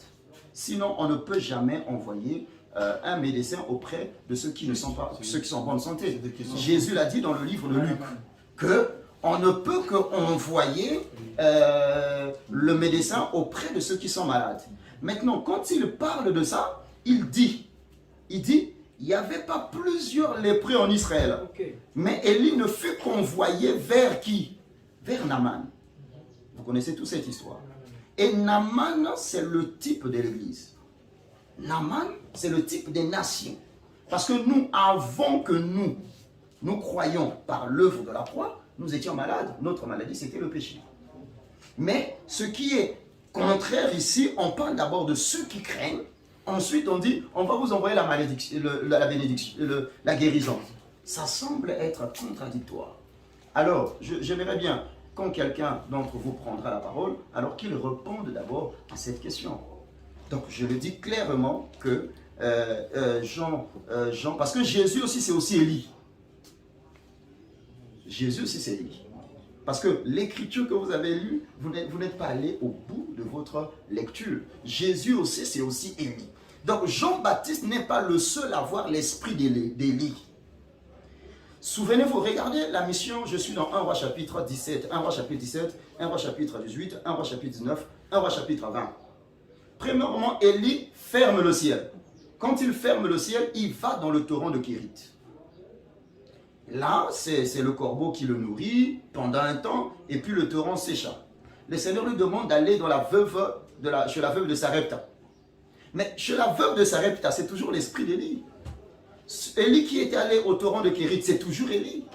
Ça veut dire que Élie, après avoir fermé le ciel, il va aller premièrement dans le torrent de Kérit, ensuite pour manger, ensuite il va descendre chez la veuve de Sarepta. Ensuite, c'est le même Élie qui montera en Israël pour amener maintenant les cœurs des pères et les cœurs des enfants, et ainsi de suite. Pour accomplir les deux portions de Malachie chapitre 4, le verset 5 jusqu'au verset 6, c'est toujours Élie. Donc, dire que c'est une portion sera accomplie par Jean-Baptiste, et la dernière portion sera accomplie dans Malachie chapitre 11. Je dis carrément, c'est une grande erreur. Une très grande erreur. Pourquoi je le dis? Parce que Apocalypse chapitre 11, ce n'est pas seulement Élie. On nous parle aussi de Moïse. Voilà. Alors, où est-ce que vous avez mis Moïse? Quelle est la place de Moïse maintenant? Si vous attribuez tout, si vous prenez Élie seulement comme une personne, et non vous prenez Élie comme une mission, si vous ne prenez pas l'esprit de Moïse aussi qui va faire le travail, alors où est-ce que vous l'avez mis? Donc c'est pour dire tout simplement que cette prophétie de Malachie 4 ne concerne que Israël. Alors la première portion qui s'est accomplie avec Élie, avant que Jésus-Christ vienne, c'est Malachie chapitre 3. À moins que vous me dites que Malachie chapitre 3 va s'accomplir après. Mais vous êtes d'accord avec moi que Jean-Baptiste, lorsqu'on a envoyé des gens vers Jean-Baptiste, parce que les scribes et les pharisiens avaient envoyé des gens vers Jean-Baptiste. Ils avaient envoyé des gens vers Jean-Baptiste. Pour dire que, qui es-tu? Par quelle autorité prends-tu la parole pour prêcher? Jean-Baptiste, comment il avait répondu? Même Jésus dit, quand vous êtes allé au désert, vous êtes allé voir qui? Un prophète? Non. En Israël, on n'appelle jamais Jean-Baptiste, l'esprit d'Élie, le prophète. En Israël, quand on dit le prophète, ils savent ce que c'est le prophète. Et puis Jésus dit, vous êtes allé voir un roseau qui s'agite. Donc, c'est pour dire que lorsque nous voyons le Seigneur envoyer Jean-Baptiste, donc Jean-Baptiste est arrivé comme le messager pour préparer le chemin. Okay. Et quand il a fini de préparer le chemin, c'est là où Jésus est entré. Vous avez consommé que les 8 minutes. Maintenant, je prends les 2 minutes restantes pour que le frère Timothée puisse répondre. Non, c'est pas non, parce que, non. Je prends les 2 minutes. Maintenant, votre question était... Bon, moi, comme j'avais dit, j'aurais aimé que ce soit... Non, posez d'abord votre question. La question était sur les ailes de l'aigle. Le frère Timothée, vous avez que 2 minutes pour répondre à cette question. Tu étais sur les ailes de l'aigle où on a montré que les ailes de l'aigle, où j'ai bien montré que Aaron n'était pas prophète de Dieu, il était sacrificateur. Maintenant, vous avez dit que les deux ailes-là typifient des prophètes. Alors, j'avais voulu une écriture où on présente Aaron comme prophète du Seigneur, pas prophète de Moïse. C'est la question est donnée par là, ici. C'est le groupe, non? C'est le groupe. Oui, c'est le On va pas nous diviser. Non, peu importe, pasteur. D'accord. Ok, donc nous passons. Alors, la pour question. répondre à la question qui a été posée, alors pourquoi le frère a-t-il attribué, est-ce qu'il y a vraiment une écriture noire sur blanc qui certifie que Élie était aussi prophète? Non, pas Aaron. Les deux ailes, c'était Aaron et Moïse. Les deux ailes, Est-ce que c'était... Aaron aussi était le prophète de Dieu? Ah, Prophète de Dieu. La C'est ça, en question fait. c'est est-ce que deux Aaron d'abord. fut un prophète de Dieu? C'est ça la question. D'abord, répondre d'abord Ah, que les deux il y a ailes, deux c'était questions. deux prophètes. Voilà. Est-ce que deux ailes égale à... Deux Aaron et prophètes. C'est ce que le frère Timothée a dit. Je reviens sur ça. Voilà. Exode chapitre 19, verset 4. Les deux ailes, c'est Aaron et Moïse. Aaron, C'est ce qu'il a déclaré. Aaron était prophète de Dieu. Nous, on veut maintenant l'écriture qui montre que d'abord Aaron était prophète de Dieu. Et Moïse, on n'a pas de problème. Il est Ah, prophète Moïse, il n'y a de pas Dieu. de problème. Mais Aaron, D'accord. il a écrit, je montre aussi que Et la Les deuxième- deux ailes étaient Aaron et Moïse. Et la Aaron et deuxième Moïse. question, Et c'est c'était de deux montrer prophètes. que si Aaron fut un prophète de Tu Dieu. vas attendre les questions. On ne veut pas que le temps passe. Ah, on attend. hein. C'est mieux, on attend. Non, mais on est presque, puisqu'on a On est épuisé les presque. 2 minutes, il faut répondre d'abord Il faut sur les répondre. 2 minutes là et puis on entame les questions-réponses. D'accord, ok. Alors, pour répondre, vous le savez tous, cette écriture, que c'est par un seul prophète qu'Israël est sorti. Israël est sorti de l'Égypte. Vous savez, c'est par un prophète qu'Israël est sorti. Je suis d'accord. Et c'est aussi par un prophète qu'Israël fut gardé. Je suis d'accord. Souvenez-vous dans Exode chapitre 3, lorsque le Seigneur parlait à Moïse, Aaron était absent. Aaron n'était même pas là. Il n'y a pas une écriture qui dit que non, Dieu a parlé directement avec Aaron. Voilà pourquoi Aaron appela toujours Moïse mon Seigneur. Mon Seigneur. Et la particularité, c'est que, bon, là, je serai obligé de rentrer aussi dans la révélation. Je ne sais pas si vous allez me laisser. Hein? Bon, même l'écriture. D'accord. Vous êtes d'accord avec moi que le prophète, c'était un envoyé? Oui, justement. Vous êtes d'accord? Et vous êtes d'accord avec moi que le Seigneur a envoyé, il y a eu 3 envoyés. Vous êtes d'accord avec moi? 3 envoyés. Hein? Vous, l'écriture que le frère... C'est même moi qui ai vu ça. Alors, si vous êtes d'accord avec moi que prophète veut dire envoyé, ça veut dire que vous avez déjà votre écriture. Que Aaron était prophète.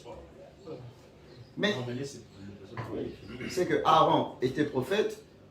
À Myriam, Marie, pour d'autres, elle était aussi prophétesse. Vous êtes d'accord avec moi? Si prophète veut dire envoyé, à moins qu'il y a une autre connotation de la signification du nom, du mot prophète. Parce que si on définit prophète seulement comme porte-parole, alors ça veut dire que tous tels que nous sommes là, nous n'avons pas compris ce que c'est un prophète. Ok, donc nous passons directement aux questions-réponses. Là, nous allons... Non, déjà, question-réponse. Oui, déjà. Ah Parce oui, que nous il y a- sommes il y sur a les plusieurs- Tu veux parler là? Où se On a déjà fait plus d'une heure. Le pasteur a eu à dire que l'esprit d'Élie vient 5 fois dans ses déclarations. Il a cité l'esprit d'Élie dans Élie, dans Élisée, dans Jean-Baptiste, 4e fois dans Jésus. C'est ça, non? Et le pasteur a montré que Christ travaille avec l'esprit d'Élie pour la 4e fois et la 5e fois dans Apocalypse chapitre 11. Moi aussi, j'aimerais aussi avoir une écriture qui montre que Jésus avait l'esprit d'Élie. Et vous avez pris un bon titre, parce que vous avez posé une question, montrez là où l'église est malade. Et vous avez parlé de Naaman. En fait, ce n'était pas Naaman que Jésus avait parlé, c'était la veuve de Sarepta. C'était ça, la veuve de Sarepta. Voilà. Mais moi, je prends le contexte de la veuve de Sarepta. Non, dire aussi, il y avait Naaman aussi dans l'écriture. Pas de problème. Non, il faut accepter. Pas de problème. Ce n'est pas de problème. Je prends l'angle de la veuve de Sarepta, qui était aussi une femme des nations. Et quand Israël était tombé dans l'endurcissement de Jéhovah à cause d'Akab, Élie va quitter Israël pour se révéler vers une femme qui vivait aussi dans la sécheresse et qui attendait la mort. Et c'est là maintenant que le ministère d'Élie va agir avec une femme des nations pour travailler avec cette femme qui était dans la difficulté. Et vous avez dit que Christ a travaillé en tant qu'Élie pour venir guérir l'église des nations. Moi, je dirais de me montrer Christ, quand il vient sur la terre, il dit, je suis venu uniquement pour les brebis perdues d'Israël. Ça, c'est Christ en tant qu'homme. Tu ne me montreras pas une écriture. Le Christ en tant qu'homme dit que je suis venu pour les nations. Mais c'est après que Christ est parti, c'est à ce moment-là maintenant qu'il travaille avec les nations.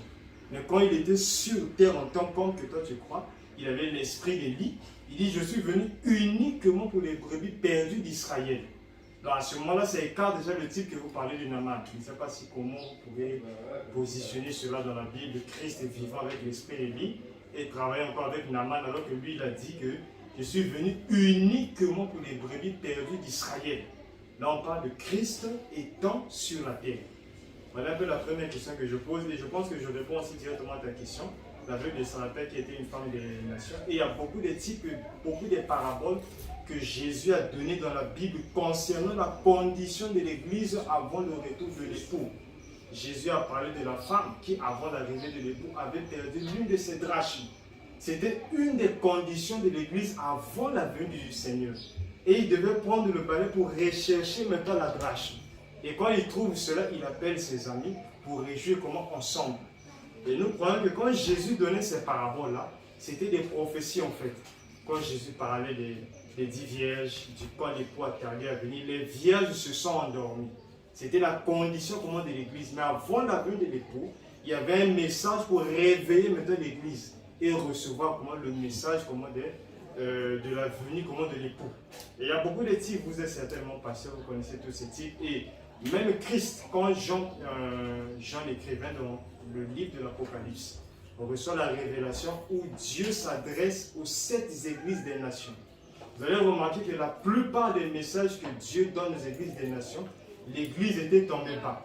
Et Dieu disait toujours à l'église, relève-toi, réponds-toi d'où tu es tombé. Écoute ceci. Et nous croyons tous que c'était des prophéties que Dieu donnait comment à l'église. Je ne sais pas si vous pouvez me montrer une écriture qui dit que depuis que les apôtres ont bâti l'église n'était que debout, non. Christ au contraire a évoqué les failles de l'église plusieurs fois. Et il disait toujours à l'église de se repentir et de se relever. Et deuxièmement, le pasteur a eu à évoquer, dire que Jean-Baptiste, en contredisant l'idée de mon précieux frère qui est ici, il dit que Jean-Baptiste n'a pas accompli Malachie chapitre 4, mais il a accompli Malachie chapitre 3. Moi, je suis d'accord avec le pasteur que Jean-Baptiste a accompli Malachie chapitre 3. Et je te rappelle que Jean n'a pas ce nom plus seulement comme Malachie chapitre 3, mais il a accompli aussi Ésaïe 40, verset 3. Un prophète peut venir selon plusieurs écritures de la Bible. Parce que si vous dites que Jean n'est pas venu selon Malachie chapitre 4, alors comment est-ce que vous allez placer l'écriture que mon frère vous a donnée de Luc 1, 17? Quand Dieu dit à Zacharie que l'enfant qui viendra marchera avec la puissance et l'esprit d'Élie pour ramener les cœurs des enfants à leur père. Ça, c'est une seule prophétie dans la Bible qui concerne cette écriture-là, c'est Malachie chapitre 4. À moins de le pointer dans une autre écriture, je ne sais pas comment le pasteur va le pointer. Et s'il y en a aussi, je serais très ravi de recevoir ça. Pour ne pas monopoliser la parole. Ce n'est pas encore fini, il avait posé sur la question de Moïse. Quand vous passez Malachie chapitre 4, il y a Élie et Moïse. Répondre aussi à Moïse. Voilà, le pasteur a aussi dit que dans Malachie chapitre 4, il y a Élie et Moïse. Mais moi, je dis que si vous pouvez me montrer dans Malachie chapitre 4, là où il y a Élie et Moïse, moi je vous dis qu'il n'y a pas Élie et Moïse. Dieu dit, souvenez-vous de la loi de Moïse, mon serviteur. On doit se souvenir de la loi de Moïse. Il n'y a pas Moïse qui est là. À moins que vous ayez une écriture qui dit que dans Malachie chapitre 4, il y a aussi Moïse. Mais dans Malachie chapitre 4, il y a un seul homme qui vient faire la mission, c'est Élie le prophète. Voici, je vous enverrai Élie, pas les prophètes, mais Élie le prophète. Mais Dieu demande à ce peuple-là que vous avez bien défini, qui craignait le nom de Dieu, de se souvenir de la loi de Moïse. Donc si le pasteur peut nous montrer dans Malachie chapitre 4, où on pointe aussi Moïse qui doit venir de la prophétie de Malachie, nous serons ravis. Mais nous, on vous apprend que dans cette prophétie, il n'y a pas Moïse. Il y a Élie seulement, c'est un seul homme, Élie, qui vient pour accomplir ces 2 missions que les frères ont eu à décortiquer. Il s'agissait bien et bien 2 missions dans Malachie chapitre 4 que vous avez eu à nier. Et je peux laisser la parole à mes frères.